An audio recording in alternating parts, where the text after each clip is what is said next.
নমস্কার বন্ধুরা, আজ একটা দুর্দান্ত স্বাদের পাবদা মাছের রান্না বানাবো। তার জন্য মাছগুলো আগে আমি ভালোভাবে ধুয়ে নিয়েছি। এরপর এর মধ্যে হলুদ, নুন আর একটু কাঁচা সরষের তেল দিয়ে ভালোভাবে মেখে 10 মিনিটের মতো রেখে দেবো। তাহলে মাছগুলো একটু কম ফাটে। এই মাছগুলো কিন্তু ভাজার সময় খুব তেল ছিটোয়। এরপর আমি কড়া বসিয়ে দিলাম, মাছগুলো দিয়ে দিচ্ছি একে একে। এপিট ওপিট করে আমি ভালোভাবে ভেজে নেব। হ্যাঁ, একটু দূরে দাঁড়িয়ে থেকে, কারণ তেল খুব লাগে গায়ে এসে। দুপাশ ভালোভাবে ভাজা হয়ে গেছে, আমি তুলে নেব। সব মাছগুলো ভাজা হয়ে গেছে। ওই তেলে দিয়ে দিলাম কালো জিরে, লঙ্কা আর আদা রসুনের পেস্ট। এরপর ভালোভাবে ভেজে নেব। শুকনো লঙ্কা দিই অন্য সময়, কিন্তু বর্ষায় শুকনো লঙ্কাগুলো আর শুকনো নেই।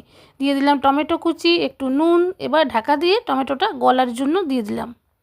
এরপর দিয়ে দিলাম টমেটো বাটা। দুটো টমেটো আমি ভালোভাবে বেটে নিয়েছি। এরপর দেব হলুদ গুঁড়ো আর কাশ্মীরি লঙ্কার গুঁড়ো। ভালোভাবে মিক্স করে দেব। কাশ্মীরি লঙ্কার গুঁড়োটা কালারের জন্য, ঝাল হবে না। এরপর স্বাদ মতো নুন, একটু চিনি দিয়ে আমি ঢাকা দিয়ে দিলাম, যতক্ষণ না মশলা থেকে তেল ছাড়ছে। খুব ভালোভাবে মশলা ভাজা হয়ে গেছে, তেল ছেড়ে গেছে। এরপর এর মধ্যে দিয়ে দেব আমি জল।